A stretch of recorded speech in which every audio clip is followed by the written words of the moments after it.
This is your Chargers linebacker, Daiyan Henley, and you're tuning in with Chargers Unleashed.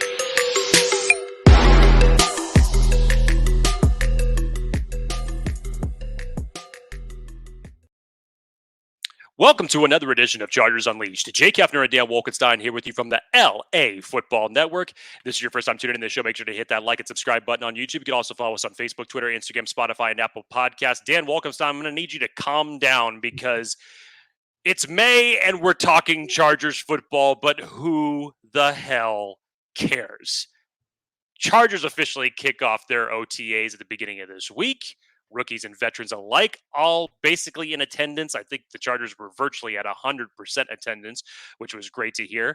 But we got a lot of stuff to go through because we heard from the likes of Navarro Bowman, from Denzel Perryman, a lot of key observations from the first few days of OTAs that are pretty enlightening as it relates to what the new regime is already installing in the early days of May. But Dan Wolkenstein, before we kick it off, sir, you, sir, are reeling from a little bit of a hangover, not the kind that you think, from a Disneyland hangover, because literally Dan has spent the last day and a half in the happiest place on earth. Yes. I didn't know that Disney hangovers existed until you do a day and a half with a toddler. And you start off, hit the ground running. You're doing every single thing. We did the lightning round or lightning pass, whatever thing.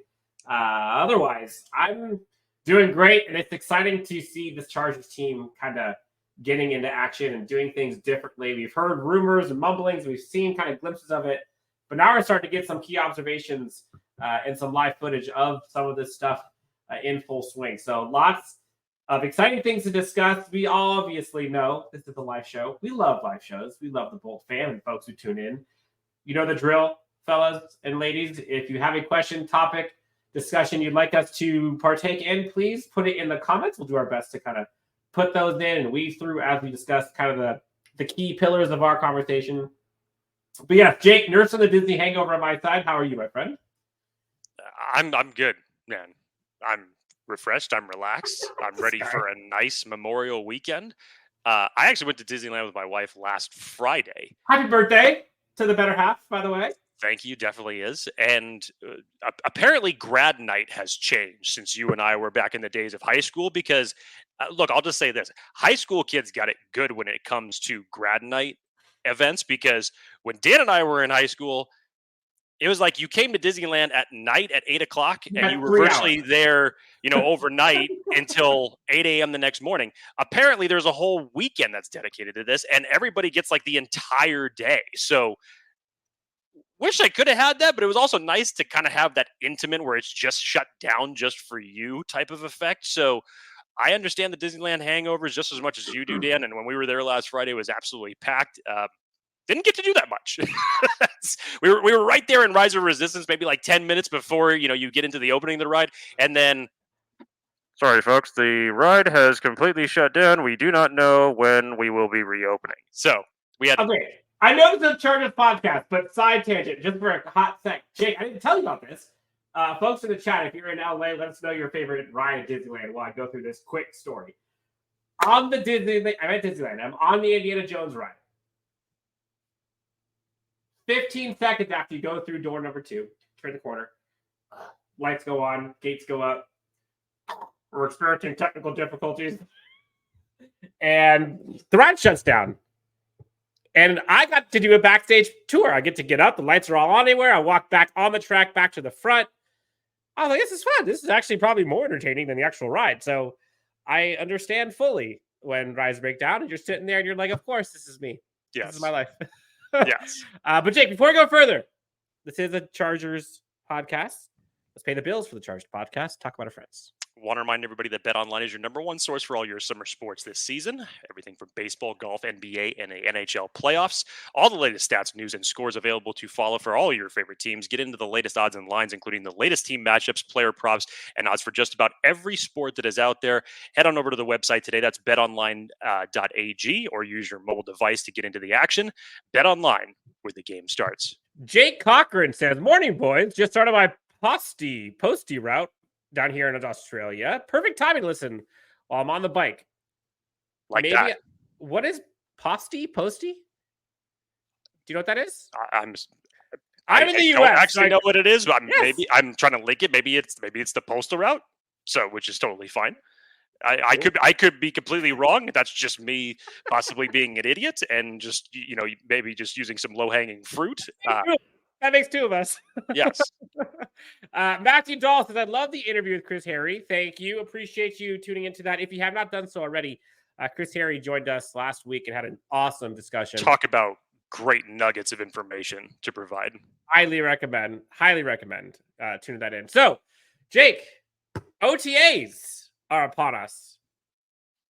We saw a first round pick moved around the offensive line. We're seeing Ladd McConkey already making an impact. We're seeing the secondary making moves. Where do you want to start? We also heard people at the press conference, like you mentioned. We got lots to hear.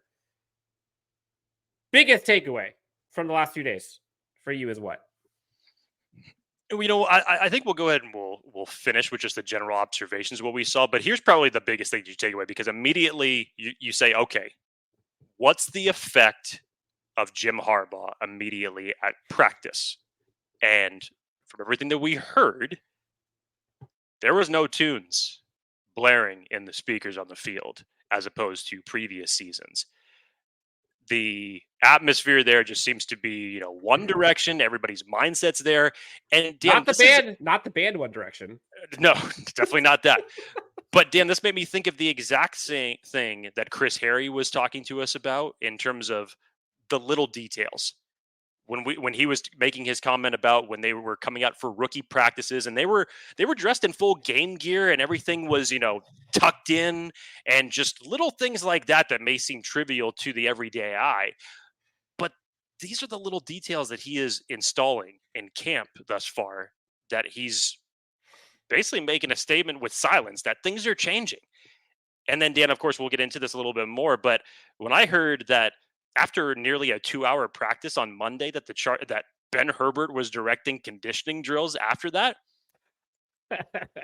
I would love to know how everybody felt on Tuesday morning after that practice. Bro, could you imagine the common folk, you and I, going through whatever 2-hour workout that they are doing and then doing that?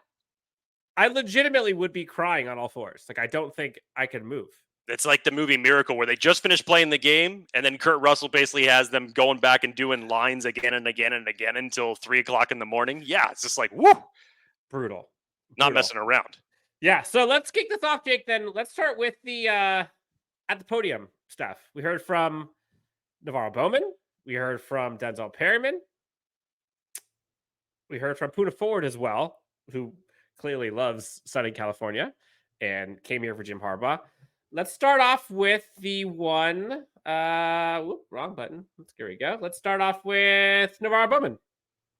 Yeah, Dan, I think the biggest quote for me, obviously, he went into his whole relationship with Jim Harbaugh. He had talked about how he had thought of this idea coming back a few years ago and getting an opportunity to coach for him, not knowing exactly where he was going to end up or where that was going to be. But he had talked about a hypothetical situation with Jim Harbaugh years ago about being able to come back and coach underneath him. And sure enough, obviously, for the Chargers' benefit, it ends up behooving them that they get both Jim Harbaugh, and Jim Harbaugh, staying true to his word with that discussion with Navarro Bowman, brings him to the Chargers to head up the linebacker position.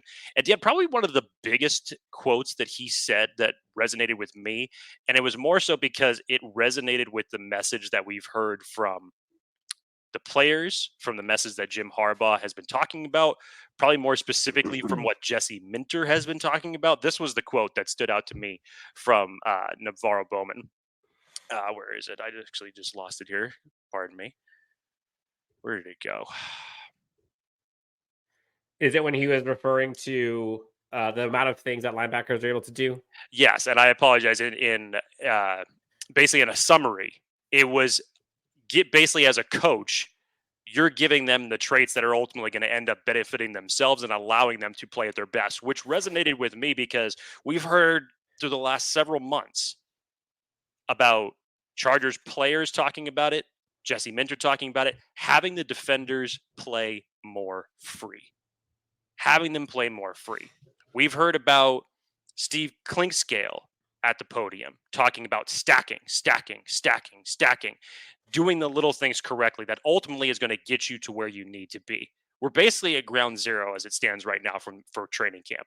And there's so many new faces as it relates to player, coaching personnel that there is still cohesion. Yes, you're going to try your best to hit the ground running, obviously on day one, but it's going to be far from a finished product of what you're obviously going to see. There is a lot of growing pains that this team is still going to have to go throughout camp. And, there's going to be those moments where they're going through it throughout the season.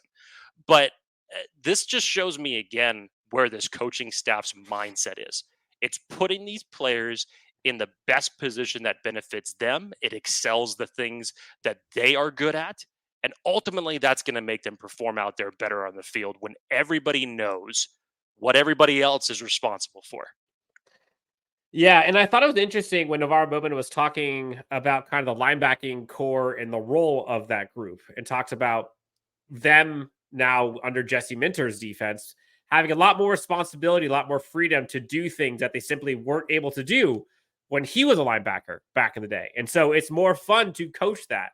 And to your point, I think it's such an advantage to have a coach that was a player, let alone a coach who was an all-pro, elite player, who is able to dissect and understand the coaching responsibilities and the scheme, and then able to not only refer to it, relate it back to the players as a coach, but then relate it back to the players as a fellow player.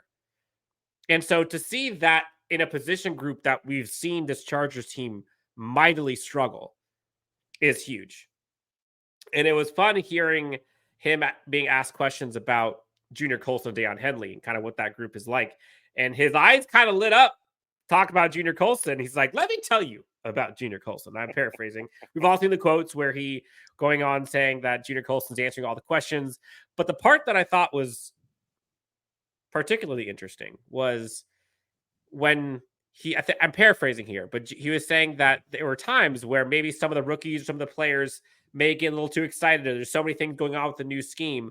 And Junior Colson essentially is relating and parsing down all of the coach speaking, like, all right, here's all the stuff the coaches are saying, but this is really what it means to you.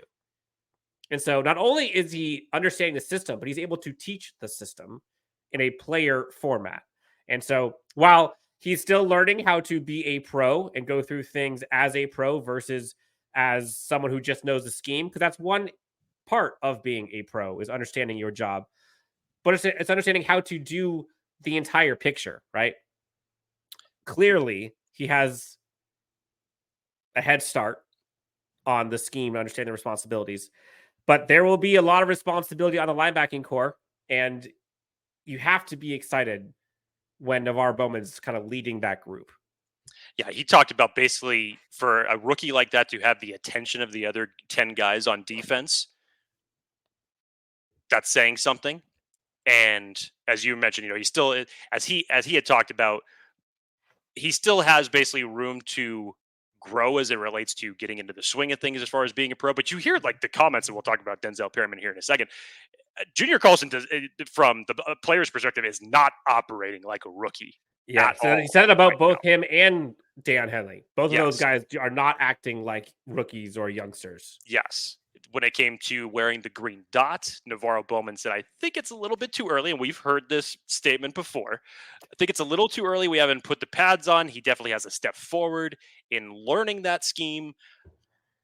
I still think eventually when we get to the regular season that Junior Colson will end up donning the green dot, because for the exact reasons that Dan and I are, and NaVorro Bowman in this case, are talking about, when you have a guy like that, and regardless whether or not it's a rookie in this type of scenario, right now, Junior Colson has the leg up, and he is with his former head coach, his former defensive coordinator. He knows exactly what the system is that they want to run.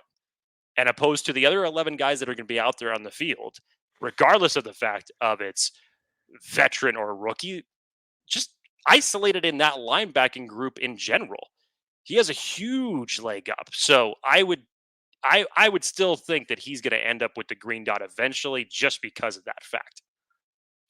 Yeah, and the other part before we move on to Denzel Perryman, which everyone loves Denzel Perryman. That's why he's one of the most beloved players here, is because of some of the things that he says and his character, personality, and just how good of a dude he is.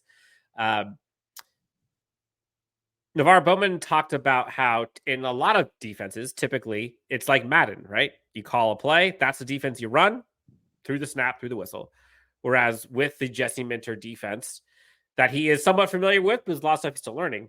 But players and positions have options. And so while that play may be called at first, there are then options that positions get to then call and play it the way they want to play, which in my mind is insane. As a coach, to try to like have that wrangled in, like, all right, guys, we're going to call whatever, but also you can do whatever you want.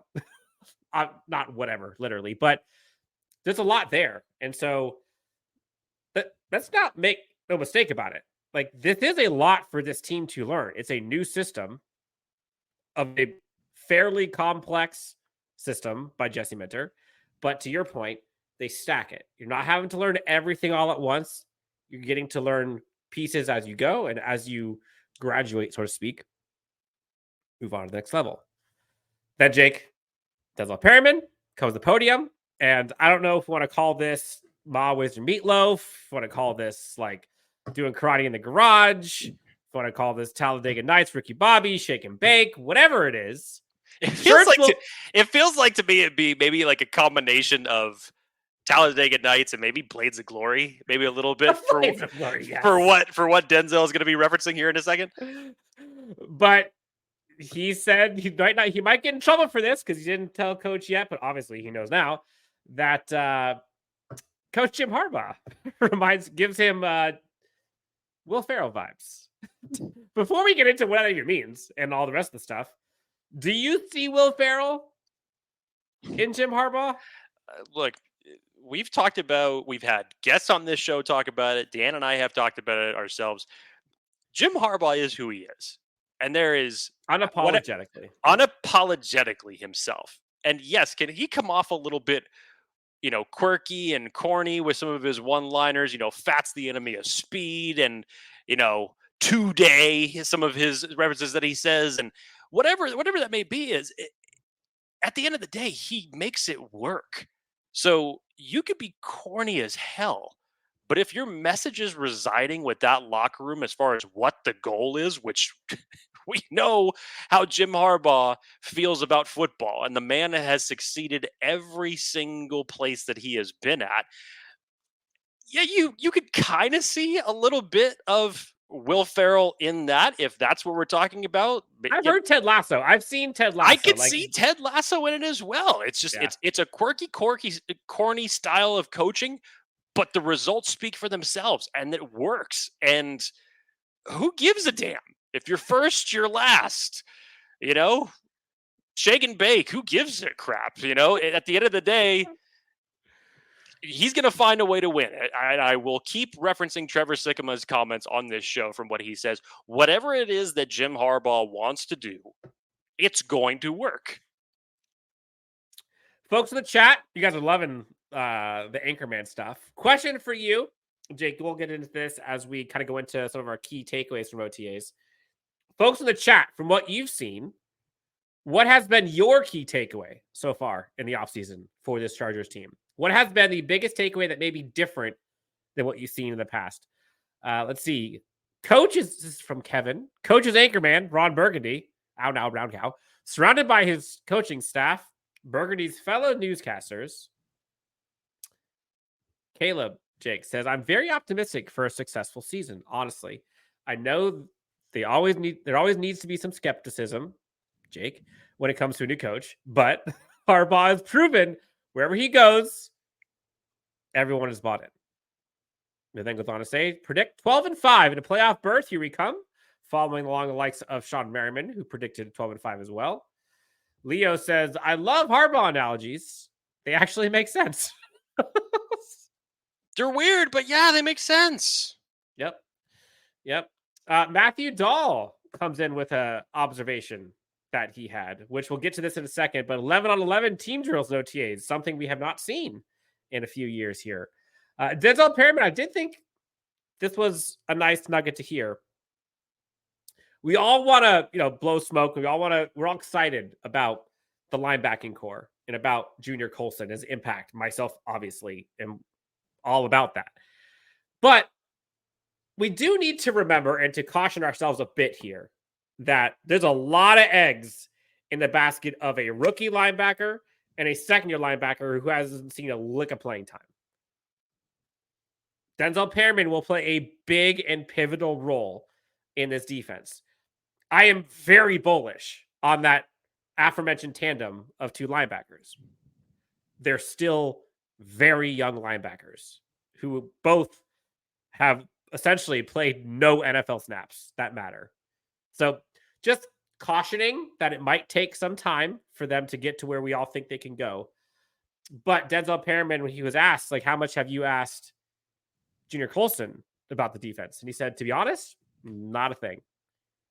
He hasn't asked him one question about the defense. The only thing he has asked him and other Michigan players, and he alluded to it earlier, was the conditioning stuff at Michigan. That's the stuff that Denzel Perryman wanted to find answers to.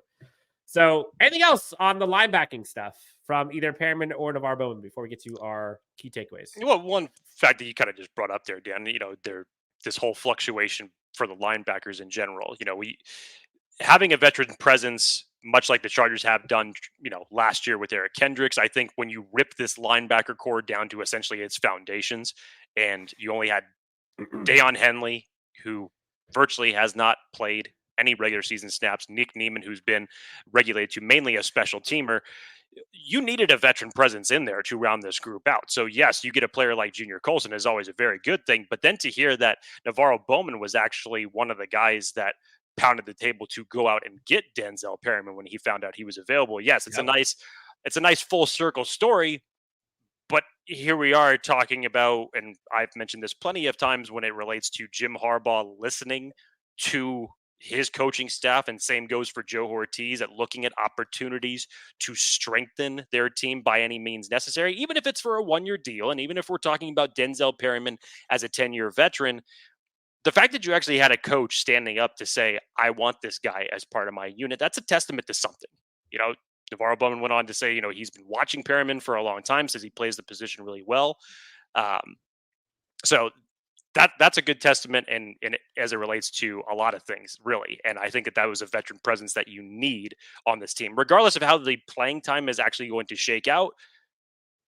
I think you could say that this linebacker group is better than what it looked like last year, with this maybe deeper than what it looked like last year. Still, obviously, question marks with your presumed starters in Henley and Colson as it stands right now, but it's definitely deeper than what it was last year. I would agree. Gecko Kujo 76 says this is the best O-line I've ever seen on the Bolts.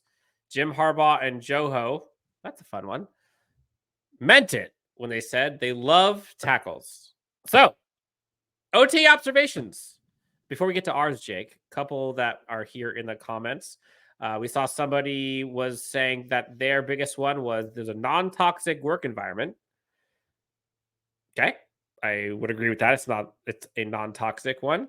One thing that I have noticed, Jake, and you kind of alluded to it with Jim Harbaugh listening to his coaches, it appears very evident that Jim Harbaugh does not have any desire to either be or to make the appearance of him being the smartest in the room.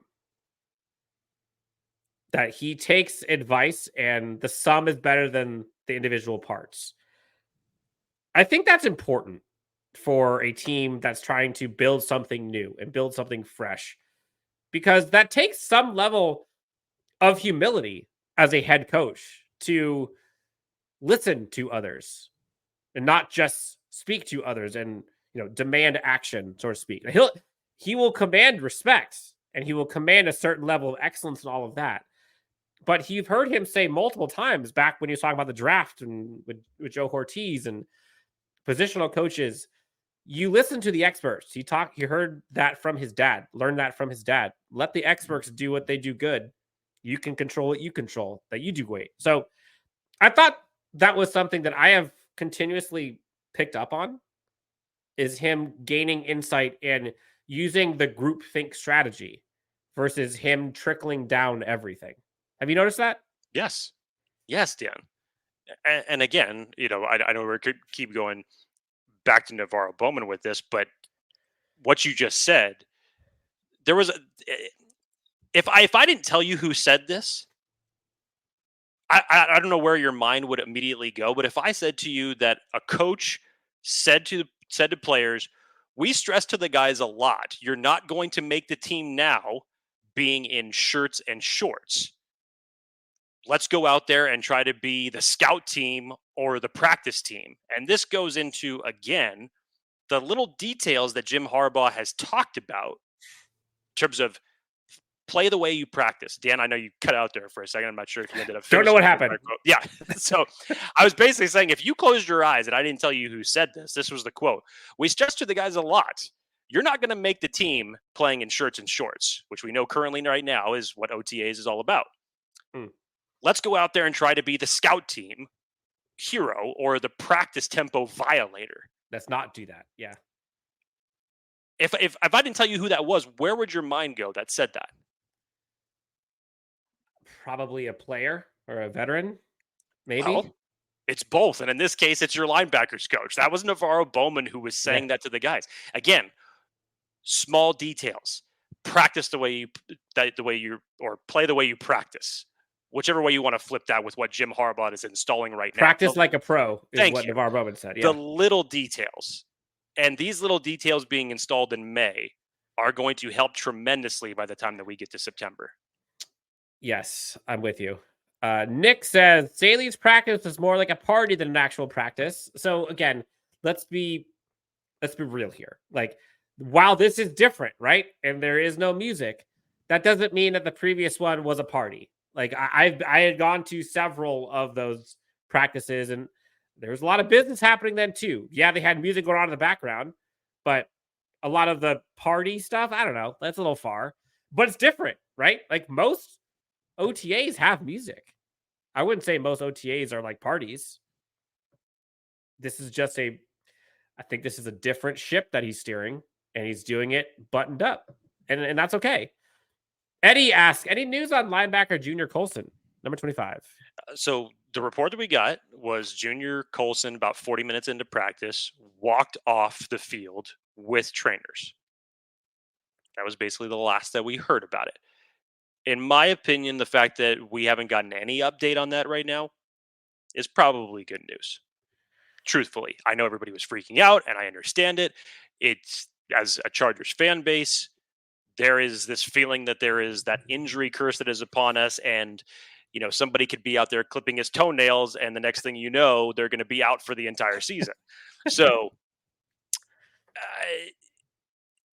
I think that no update 2 days later is actually a good sign. I think we would have known by now if it was something more serious, because I've seen some reports in some other camps for serious injuries that taken place, and they knew it the day of. I think if there was actually something serious going on with Junior Colson, we would have already known about it. We would have heard about it. So let's keep the optimism going. I know everybody's freaking out, but I think no news is good news in this circumstance. Yep, it's early. And you heard Navarro Bowman, and I don't know if he was alluding to anything here, but you heard Navarro Bowman kind of talk about, getting prepared like a pro and being prepared for a 17-game season plus the playoffs. And one of the things that Junior Colson has to learn about is how to do that and set himself up to be able to withstand an NFL season, which is substantially longer than a college one. And so this could easily be a conditioning thing. This could be a nutrition thing. Like, it's to your point, I think you would probably hear something if it was bad, knock on wood here. But yeah, I mean, anytime your third round pick, who should probably been a second round pick, who's the leader of your defense, at least from a knowledge perspective right now, goes out and walks off the field, yeah, you're going to be a little worried. So I get it.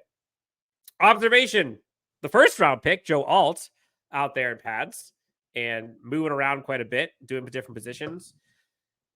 Question here, then we'll get to the OTA observation. You had this one. In your opinion, this is from Eddie. Question, will this be the starting offensive line in week one? Left tackle, Rashawn Slater. left guard Daiyan Johnson, center Bradley Bozeman, right guard Trey Pipkins, right tackle Joe Alt. Anything there that you see not happening? I think it all stems on the Trey Pipkins one, honestly, Dan. And who knows? Maybe if this ends up being to fruition, and this is something that was talked about even before the draft, for the potential for Trey Pipkins to be kicked into guard. We heard rumblings about this before, Joe Alt was ultimately ended up selected by the Chargers 5th overall. And from what we've heard over the last 2 days, there's been heavy rotation between Joe Alt with the second team and the starters, and rotation between Trey Pipkins at right tackle and right guard, and Jamari Sawyer moving back and forth between the line. If anything, this just breeds competition. This is exactly what you wanted, was to try to find the best 5 in order to protect Justin Herbert. That is your number one priority, obviously, heading into this season. So for me, I mean, who knows? Remember, Dan, when we were at training camp last year and we're out there on the field and we're looking at the right side of that line, because Trey Pipkins next to Jamari Sawyer, I even said it plenty of times, that was a lot of beef. Where's the beef? He was right there. Let's just say Jamari Sawyer ends up winning the right guard spot. Joe Alt is about as tall as Jamari Sawyer is wide. Yeah, Jamari Sawyer and Daiyan Johnson both are like specimens. Wide human beings. So I know I said, that's a lot of beef on the right side last year. I can't wait to see what that potentially looks like when we get into training camp. So if anything, it breeds competition.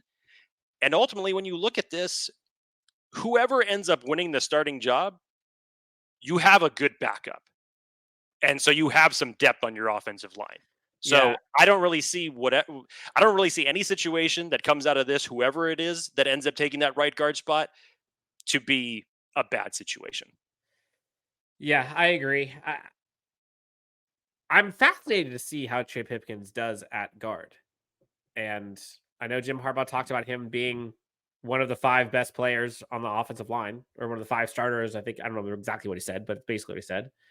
Jamari Sawyer, I think the right position for him would be kind of the swing tackle flex player. Because that's kind of what he was before Rashawn Slater went out.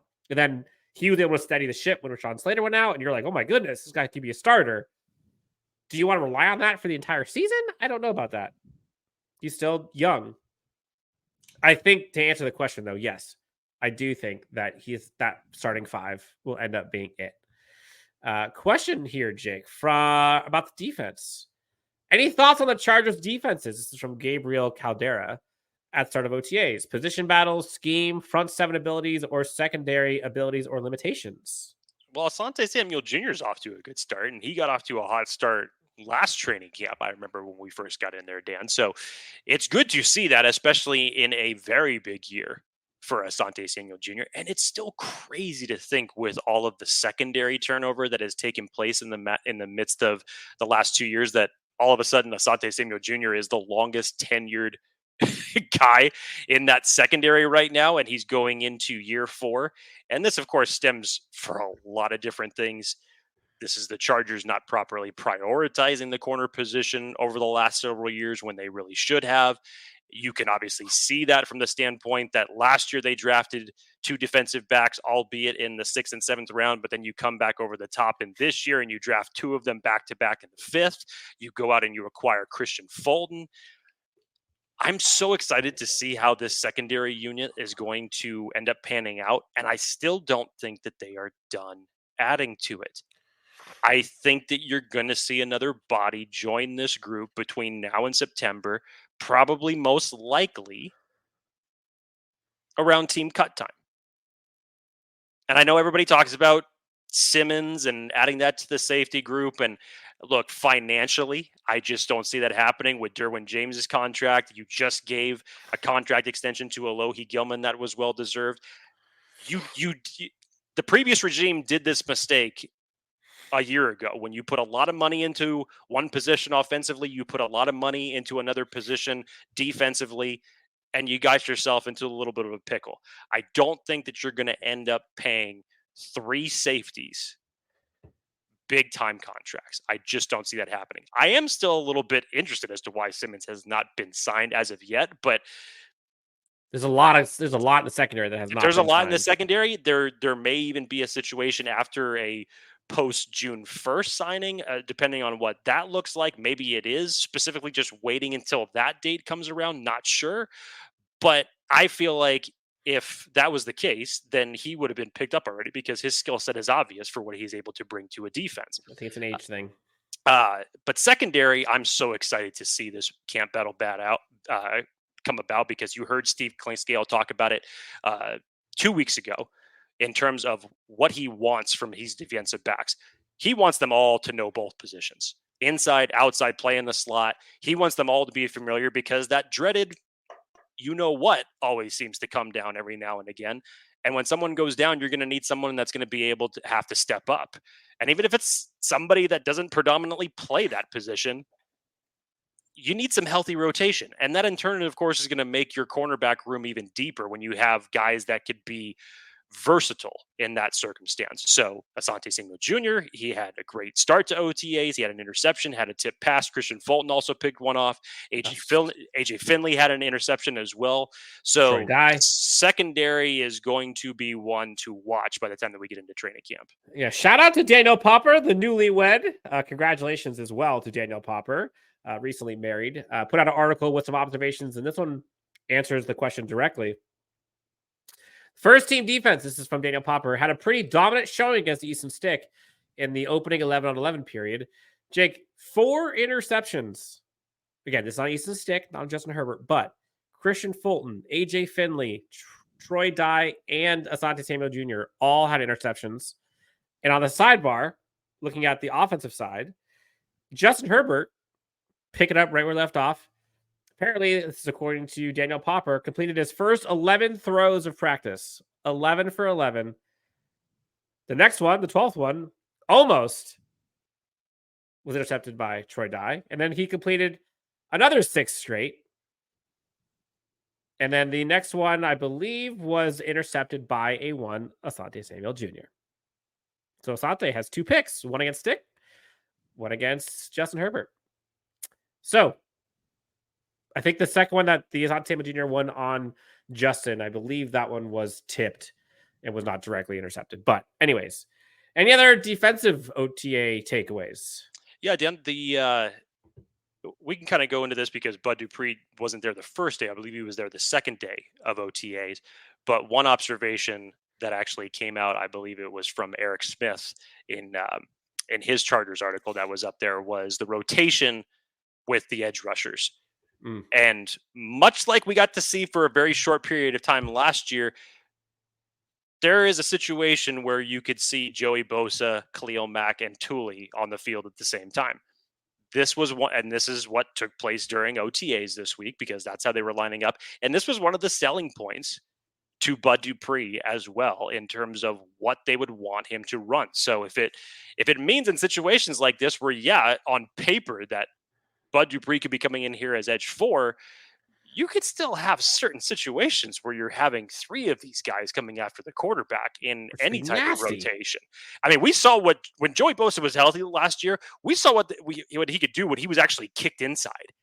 And when he was put next to Khalil Mack, you remember what that looked like, or when he was paired right next to Tuli? Didn't hate it. That wasn't fair. It almost seemed like every time that they ran that, it was either a sack, it was an incomplete pass, it was a quarterback hurry. There was always a result that came of a 3-rusher set that was like that. So if you can install that now with a healthy 4-man rotation, you're going to have something cooking. Yeah, I'm with you. And speaking of starting defense, this is again according to Daniel Popper.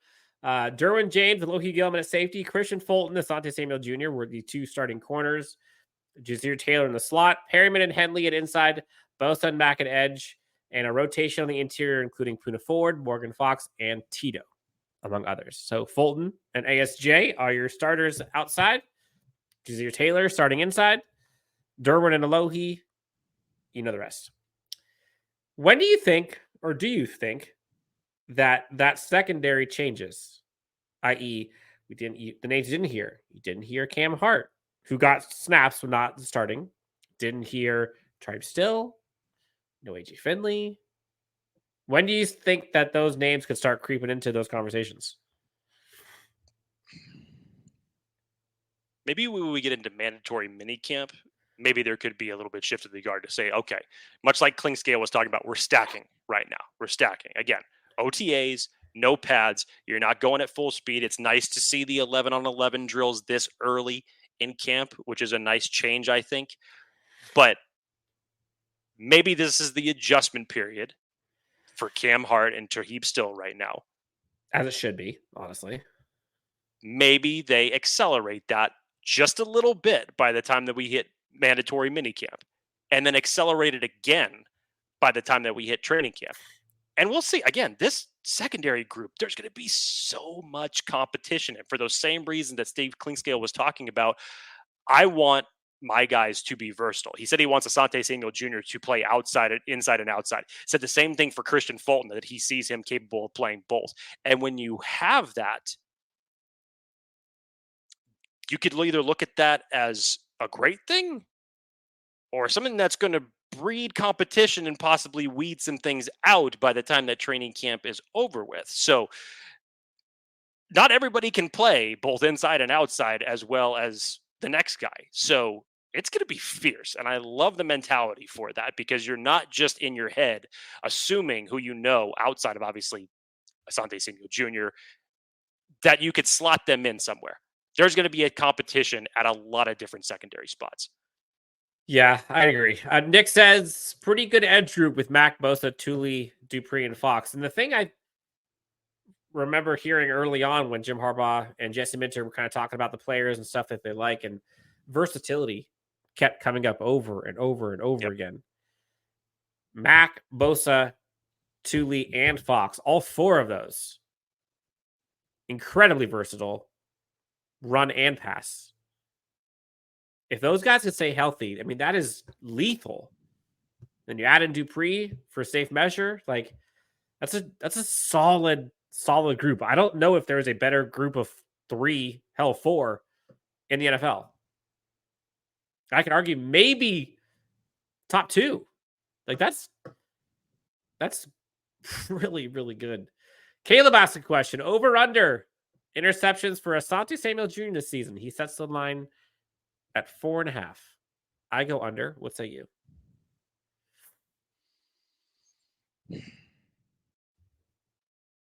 I'm not trying to poo-poo Asante Samuel Jr. No, I get it. It's interesting because you have to take your brain out of the Brandon Staley defense, and you have to take your brain out of how torched they were over the last couple of years, and guys playing out of position and not knowing how to do their jobs. This is more. He's had 2 interceptions each year he's played. I know we had the 3 in the playoffs, but I'm still going to go under for it. And like Dan is saying, I'm not poo-pooing Asante Samuel Jr., but I would expect the secondary unit as a whole to improve because of what Jesse Minter and the rest of this coaching staff is going to install for this defense. I think their number one priority is getting after the quarterback, which everybody knows in turn helps the rest of your defense at every level. So I think the secondary unit as a whole will collectively be better. It's really hard to get any worse. Yeah, I would agree. Nick says Fulton might just win the CB1 position. He's pretty talented. If they don't sign another one, I can almost guarantee you he's going to win the quarterback 1 position, because they don't got any other ones, in my opinion. Anyways, I just don't think that they're not going to sign another one, because you don't think that they're going to sign another one. No. I don't think they won't. You don't think they won't. Okay. Yeah, Gotcha. I'm sorry. Yes, Christian Fulton is super talented, and there's a reason that he was drafted so high, and he was brought in here, stock low, buy high kind of thing. Like, I get all of that, but I am so tired of seeing teams rely on and gamble with hope as the thing that they bring out and trot out start the season.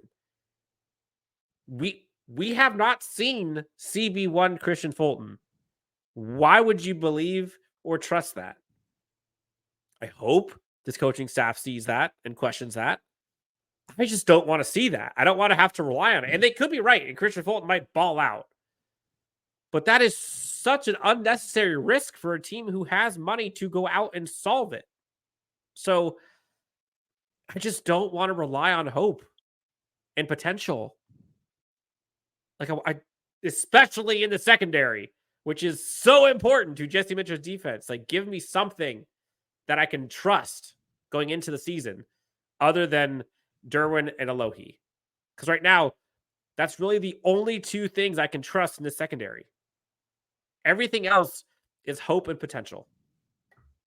And that sounds harsh, I think, but it kind of is true. Am I wrong here? It's only because you haven't seen it out on the field yet. Yes, we're talking football in May, and I don't care. But yeah, you still can't fully piece together what this secondary is going to look like. Obviously, like I just said, you hope that it's going to improve. I would expect it to improve. It's hard. It's not a high bar to get over after what they've done the last 2 years. But Christian Fulton's an interesting situation because it's a one-year deal. He took less money to come to the Chargers.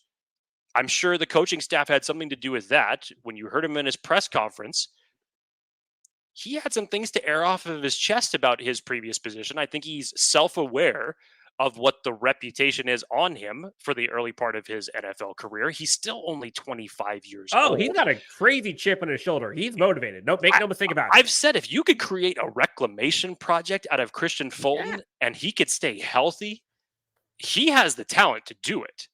He has the talent to do it. Health, and from what we heard of him, the locker room situation seemed to have hindered things for him. So I would hope, and it sounds like from what we've heard from him, that both of those situations are better, that he's 100% healthy as it currently stands right now, and that you have a great 2024 season. But to Dan's point, you just, as much as the Chargers don't like saying the term on paper, you don't like having to say that term hope anymore. No, you don't.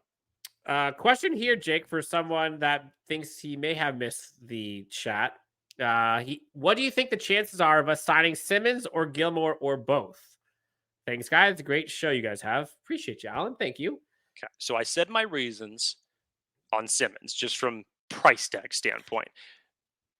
We all know how talented he is. There's going to be a competition for his services whenever that ends up coming down. I'm still surprised that he has not been signed by another team as it currently stands right now. Now, here's my thought on Stephon Gilmore. And I have told Dan this, and we have talked about it in another podcast. Would Gilmore bring you depth? Yeah. Yes. Where are you going with this? But the Stephon Gilmore that was on the Dallas Cowboys, I don't think would be the Stephon Gilmore that you would get with the Los Angeles Chargers. And here's why. That defense is essentially what you would hope for the Chargers to be like. Yeah. That secondary unit was deep. Stephon Gilmore did not have to come in there and be the number one guy with the guys that they had in that secondary. There was less on his shoulders in that Dallas defense. Essentially, if you brought Stephon Gilmore in this defense right now, where would you slot him, Dan? As to say, Stephon Gilmore? Yes. CB1. No question. Okay, so that's why right there. This is nothing against Stephon Gilmore. He is one of the best corners in the league. But at 32 years old, he even said in an interview that he realizes that he's on the back end of his career. He even said that if people were looking to sign him, that he could come and contribute, he would have been signed already.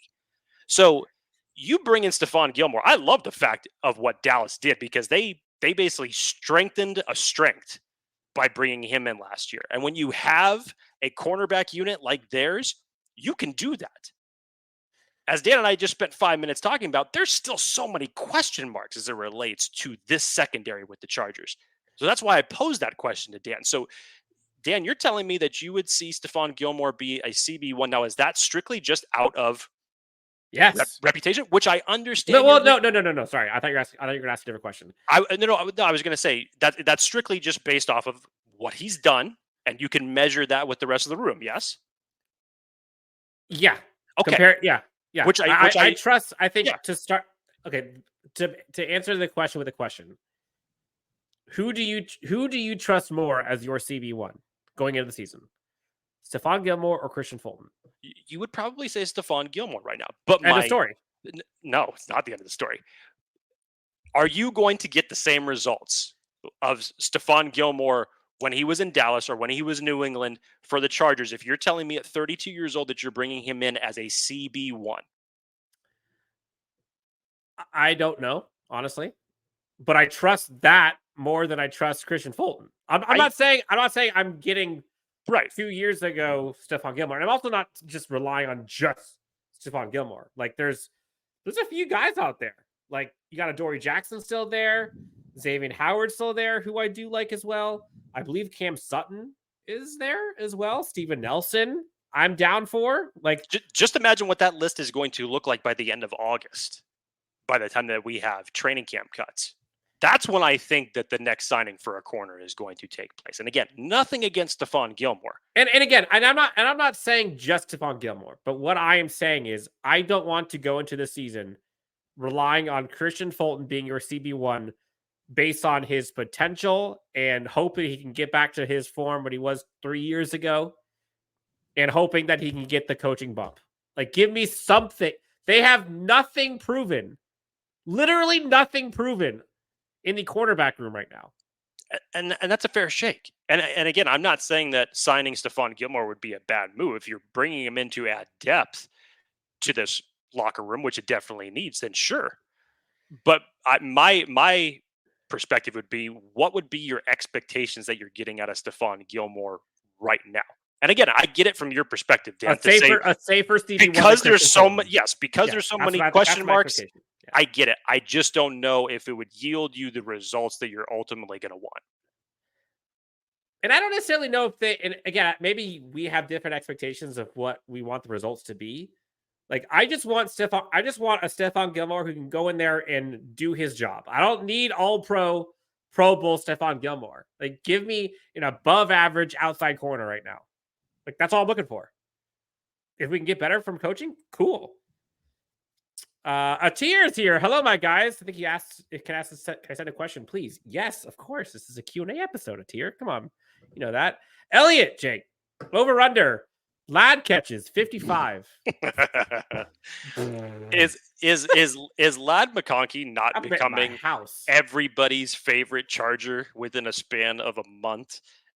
You heard from Daniel Popper in terms of OTA observations that the connection's already there with Justin Herbert, which we expected in a completely retooled wide receiver room. Dan, one of the things that I liked the most about it, very subtle, was that Daniel Popper said the phrase, Justin Herbert was spreading the ball around.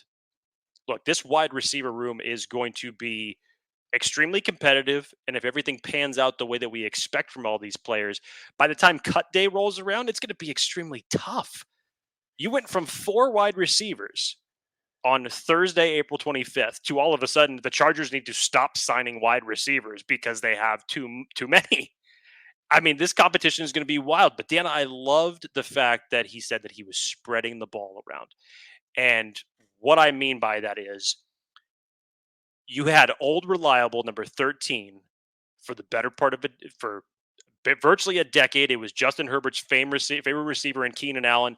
When you needed a catch to move the chains on 3rd and 12 or 3rd and 21, whatever the hell it ended up being that the Chargers were in that circumstance, he was the one to give it to you. But I always thought in the back of my head, there's going to be a double team on Keenan Allen in this play, or a triple team on Keenan Allen in this play, because everybody knows that Justin Herbert is going to rely on him the most because he was the most reliable wide receiver that the Chargers had. Having Justin Herbert spread this out more, and again, I take this as an indicator as far as how much the running game is going to help Justin Herbert in this circumstance, because the Chargers should not be playing many situations in 3rd and long, 3rd and 20, whatever the hell that is, because they can't run the ball. They will be able to run the ball. So if you're in a 3rd and 5 or less, you don't have to have that guy be your sole guy to move the chains. You could throw it to anybody, which I love that. So getting back to this original question, over under 55 catches. Look, I love to think about it, and you know that Ladd McConkey is probably going to be a heavy target for Justin Herbert for this season. Barring health. I'm going to say under, but you know what? You want to go under? Hang on. Oh, Didn't let me finish. I'm going to go under, but I hope to God that I'm wrong. Dan loves to talk to me about how my whole optimism has changed, and maybe, yeah, hey, I got a Jim Harbaugh injected into my veins. So look what? At Leo. Look at Leo. Look at the comment. Wow, am I hearing Dan sound like Jake and Jake sounding like Dan? You know, it is. Maybe it's opposite day. Who knows? Or maybe it's opposite months. Yes, who knows? People are all over the Fulton over Gilmore thing. Nick says Fulton over Gilmore all day. Right now, in the chat, again, we're not being homers here. Like, seriously. You're telling me that I'm not saying who has the highest potential, the highest ceiling, or any of that. I'm saying right now, who do you trust more to be your CB1 to start the season?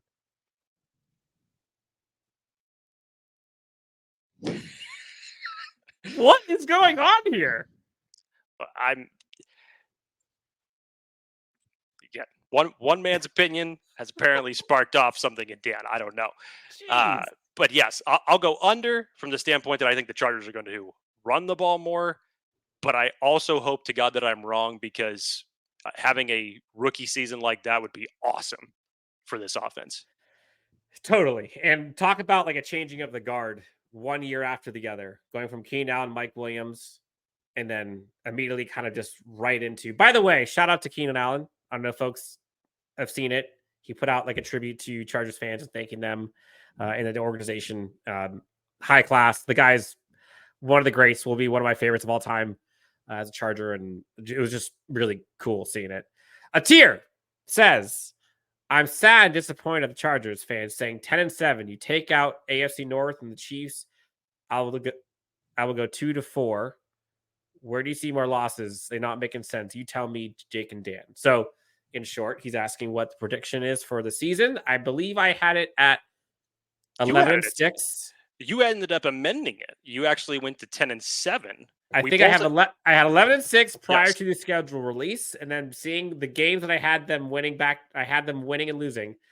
The Browns game is the one that I think is the linchpin between 11-6 and 10-7. Look, I ended up with 11-6. I originally had them losing that game in Cleveland. There's an interesting 3-game stretch there with Cleveland right in the mix of it. And honestly, look, I know we would love to see just scorched earth Jim Harbaugh winning wherever he goes, you know, is going to have just a ridiculous record. But look, you can't account for some attrition that this team is still going to go through. Are they going to be much improved in the competition department? Yes. I expect this team to be 100% different from the last 3 coaching regimes in terms of how they compete on Sundays, how they adapt from a quarter to a quarter or a half to half basis on both offense and defense, which those of things have been plagued with this team over the last several years. I expect them to be better than that. The results that they put out to me in a game, even in a loss, to me will speak volumes more than what the previous regime would do on a losing streak. And when they would show week after week after week about having the same type of problems and not being able to improve it. I think that will 100% unequivocally change with Jim Harbaugh and this coaching staff and how it will resonate with the players. Amen. But again, there still will be some attrition that this team will have to go through, and there still will be some growing pains that they will have to go through. So, yes, I would love to stand up here and put on my homer cap for 2 minutes and say they're going to win every single game and go to the playoffs and win the Super Bowl. And for those that think that way, love you for that, because that's the type of energy that everybody needs, honestly. But 10-6 to me, 10-7, 11-6 seems realistic for me, given some of those games and some of those stretches. Because watch this, look at the schedule. Outside of just looking at the opponents, look at the schedule.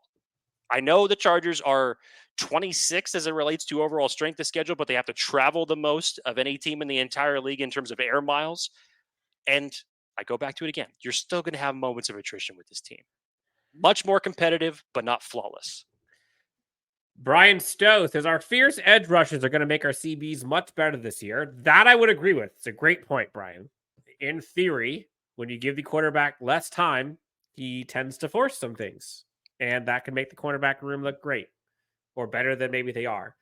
Again, my feeling on this is I hope the Chargers bring in somebody that we know and have seen succeed in the NFL at the cornerback position.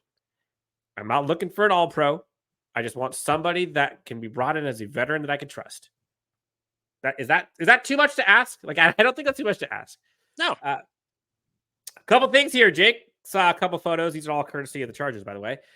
Justin Herbert sporting, I think they call it like sunshine gold. Don't sunshine you have yellow? this jersey? You have this jersey, yes? I believe I have this jersey, but the blue is gray, if I remember right. So the blue numbers are gray.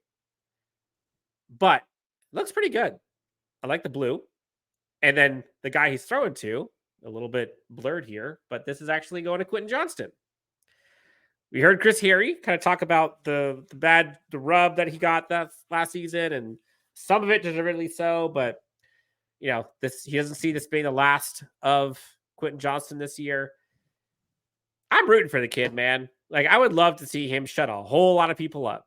And while his last year was not what he wanted or anybody wanted, I think that there were a lot of factors in that. Some internally with him and some externally with the position that he was in and the scheme, the coaching staff, and just being a rookie wide receiver. It's not easy.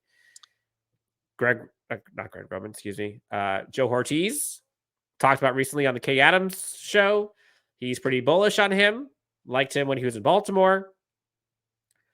It'd be awesome. Like, if Quentin Johnston can become the Quentin Johnston that they drafted him for, again, not they, but the Chargers, not Jim Harbaugh, and he could become like a bona fide wide receiver, you pair that skill set with a Ladd McConkey, a Brenden Rice, a Cornelius Johnson, you're cooking.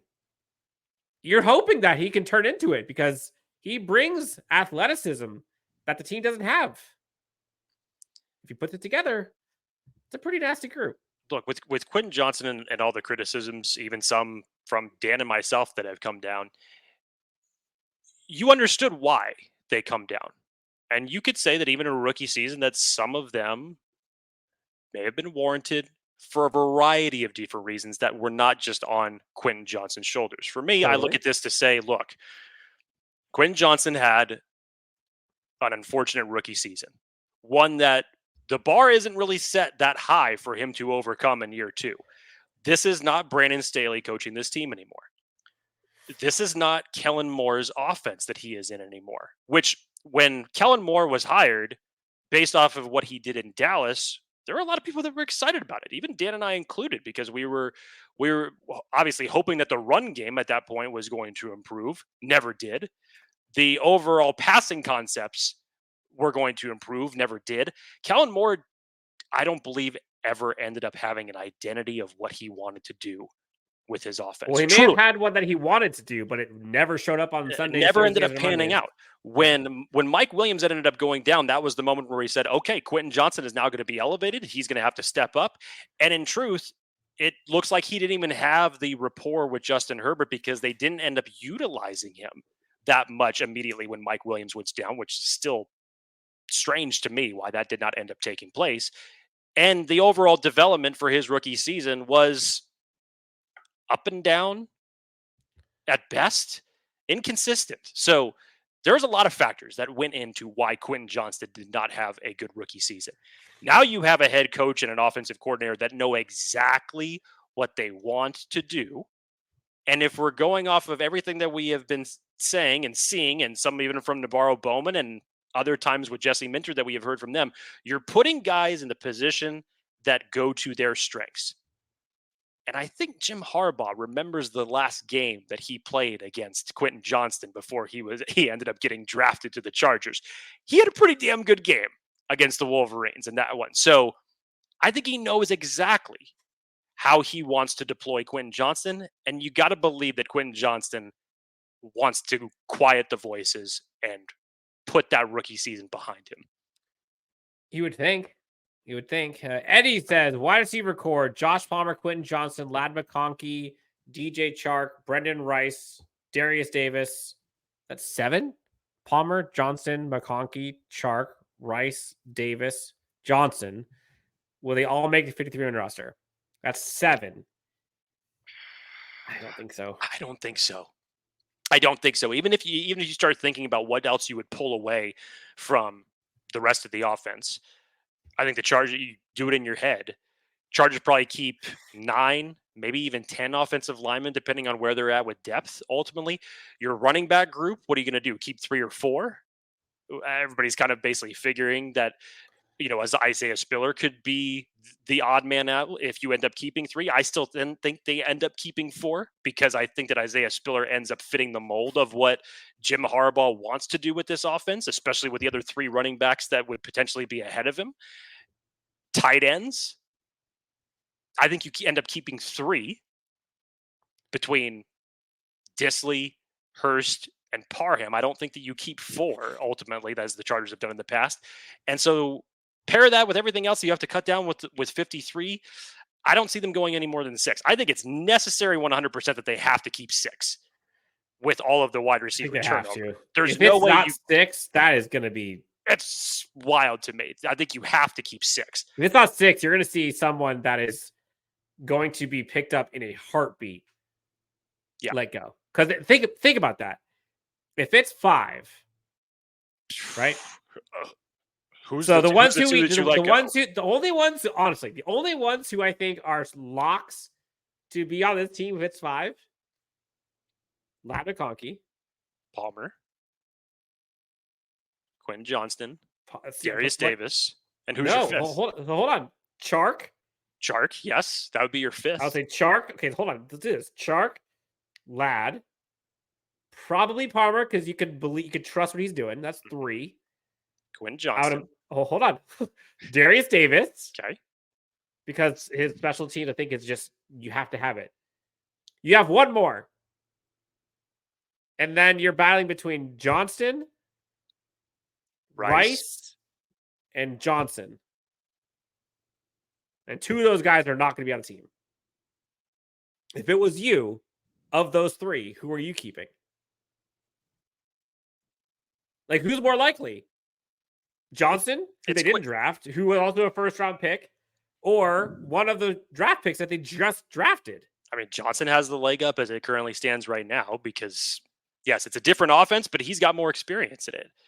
And when you put it like that, I'm not saying that it's implausible. It's not going to happen, but it's just. But no, it's not going to happen. So crazy. this is specifically why the Chargers are going to keep 6 wide receivers. There's no way that they can keep less than 6 or more than 6. It has to be 6. We got about maybe 5-10 minutes max here. So if you have any last minute questions or topics, feel free to shoot them in here. Guys, this is from Bolt to the Future. Guys, I'm so fired up for Rice's future. Do you think he's going to be a steal? Man, he's got all the potential to do this. If you want someone to go into training camp and have eyes on, it's got to be Brenden Rice. Everything that he has said up until this point, much in the same type of circumstances as Christian Fulton, Brenden Rice has a chip on his shoulder, and it's echoed even by his father, Jerry. We've heard how upset he was from the standpoint that his son was picked in the 7th round. He had 3rd and 4th round projections. We remember this through all of our, draft study. We remember where those projections were. Still couldn't even believe it when it ended up being day 3 that we found out that he was still there in the 7th round. And the Chargers ultimately ended up pulling the trigger. There is so much motivation and gratitude behind, I think, what Brenden Rice is coming into training camp this year for. So I'm really interested to see how the Chargers are going to end up deploying him, how he's ultimately going to shake out in training camp. I think he's got all the momentum on his side right now. What I liked the most, Dan, was his quote about accountability. Basically, if you see me out there in September, I did the work to make the roster. But if you don't, it means I didn't do what was needed of me. This was before a single snap was taken. And to come in there with that mentality as a 7th round pick, he's ready to go. So I'm really excited to see what he's going to bring. Yeah. Before we get to the rapid fire question and answer section, Jake, any other key takeaways from OTAs so far from you? We talked about the receivers. We talked about Ladd, Justin, the corners getting some work in. Talked about the defensive line. Haven't talked running backs yet. Yeah, not Anything necessarily an OTA observation. I go back to what Chris Harry said when we had him on the show last week. We asked him a question, basically how we thought that this whole unit was going to shake out with Gus Edwards, J.K. Dobbins, Kimani Vidal obviously being drafted. Where does Isaiah Spiller fit into all of this? And he said, if healthy, that J.K. Dobbins is going to be RB1 in this rotation. Still expected to be a running back by committee. But Chris Harry said if he's healthy, which all indications are, even from his own mouth, that he is, that JK is going to be running the rock. And let's not forget, yes, injuries aside, when he's healthy, we've seen what he can do. This is a former 2nd round pick. You got to be excited about this. And from the emphasis that's going to be on running the football and jamming it down people's throats on a down by down basis, there's going to be a heavy rotation of this. It's going to take a lot off Justin Herbert's shoulders.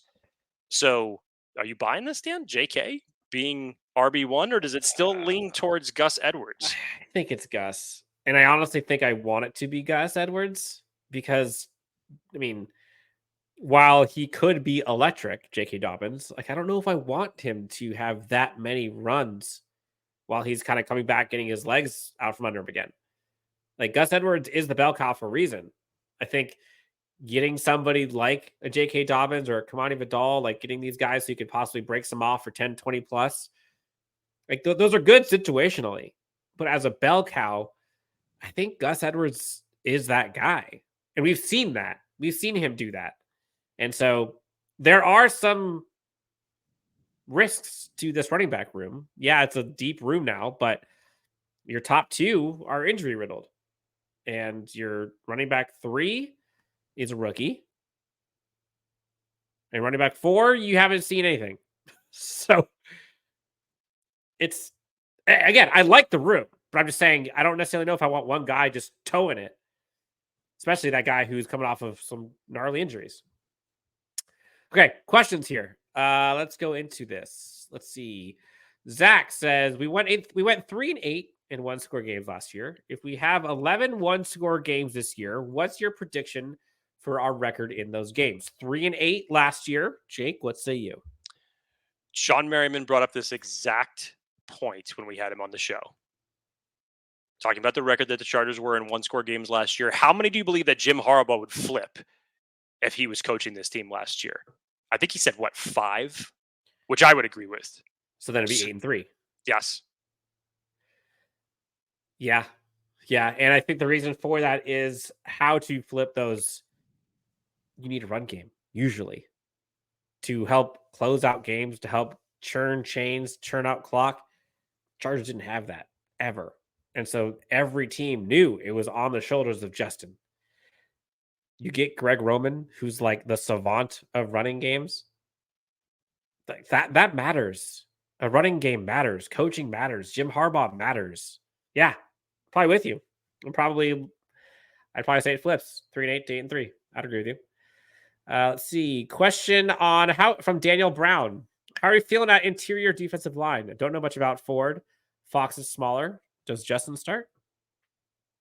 I don't think that Justin starts. I think you start with Puna, Ford.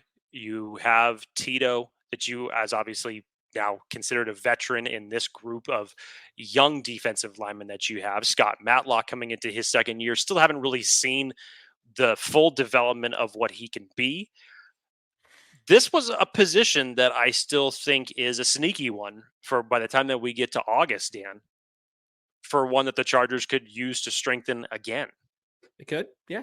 Because trust me, I loved Puna Ford. Loved him when he came out of college. Loved what he was. Loved what he was doing when he was with Seattle. I know that he is not of the typical defensive lineman mold, but he's the type of guy that follows that motto. Low guy always wins, which he does. He does. So I like the addition of Puna Ford to this defensive line. especially with the guys that end up being around him. And you look at just how vastly one position changes in the span of a season with Sebastian Joseph Day and Austin Johnson. Those days are gone. Those big contracts are no longer here. It's very different. I'll be interesting to see how it shakes out. I look at that though, Dan, and I still sense a little bit of a lack of depth in the middle. And so much like corner, that's why I think that that's a position that they may look to strengthen after August, just before week 1. Okay, rapid fire here. Got 5 minutes. If you have not done so already, please do us a favor while we're chatting it up here, having a good time.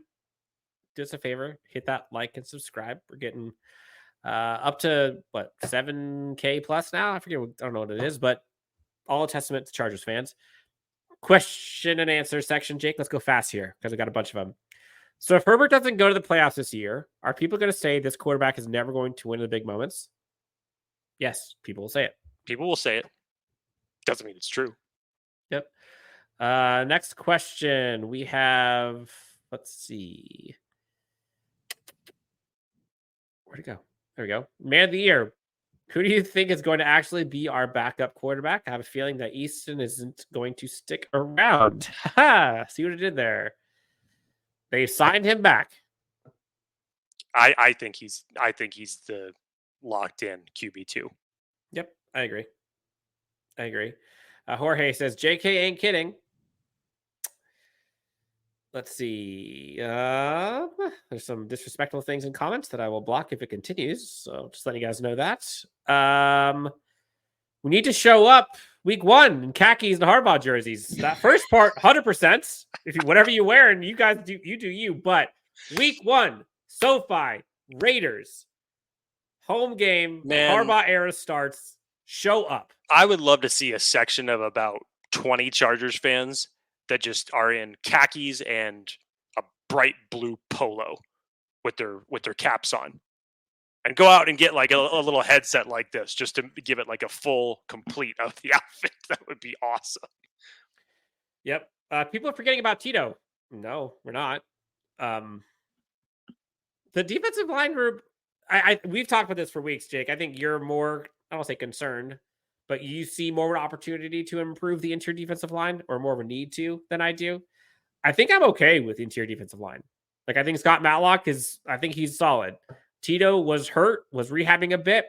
That guy is huge. Huge. Puda Ford, Eboigbe, like that's already 5 guys. And that's not including Gerard Clark. That's not including, that plus Fox, plus the rest of that defensive line, plus Dupree. Like that's a dozen dudes before we even start. Like, that's wild. Jorge, are you guys nervous about the corners? Hell yes, I am, Jorge. Good Lord, did you? Yeah. Yes, I am very. Atir asks, can DJ and Alohi finish top 4 safety duo? Top 4. I'll say there's potential for this. And I'll say that again, based off of what Jesse Minter is going to do. And everything that we have heard is to take more off of Derwin's plate and allow him to play free. For Alohi being a free safety, he damn sure plays physical. There were so many times last year where he would hit somebody and that dude would have to walk off the field for a play. So Alohi, to me, he plays more physical than a traditional free safety. So I like the idea of it. I think there's potential to do it. It's a cool thing to think about, but let's pump the brakes. Paradise Hills, Jake. How do you have more Raiders fans in LA and San Diego and rent from the Rams and think you could win? I don't think Paradise Hills understands how. So we're just basing everything off of fan bases now? Okay. But Noted. Also, I don't know how he's asking how there have been more Raiders fans in LA and San Diego. Does he not understand the history of the Rams or the Raiders? I think he's translating it to now. No, he's translating it to now. But it's a stupid question. Sorry. It's a stupid question. Plus Tuli playing inside on third downs like last season. Yes, I agree. If that edge group can stay healthy, man, that makes up for so many possible holes on the interior. That's, I think, where the success or failure, or one of the biggest factors in this team being a success or failure on defense, is if that edge group can stay healthy. If they can stay healthy or ride the ship while one is being nursed back from injury, look out, man, because that group with this Minter defense is going to be sick. And I'm telling you, probably the thing I'm most excited about, and I know I shouldn't, I have to temper my expectations. Daniel, temper your expectations. But the linebacking possibilities, I know they're young. And I know I just got done saying this an hour ago. Like, we got to temper our expectations because they're young and they haven't played. But the possibilities, if those guys can hit their potential, those guys being Henley and Colson and Perryman, like that trio,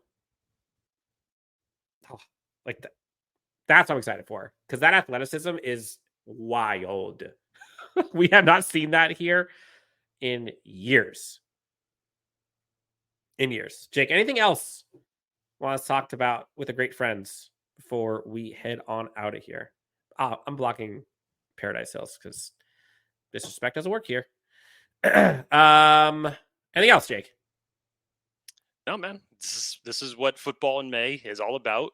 It's, again, not trying to overshoot our shot. We understand that these guys are not at pads right now, so it's early expectations, but it's still something to talk about. It's still something to be excited about as we get closer to June, which once we get past mandatory minicamp, that droll is really going to take effect until the time we end up hitting training camp in late July.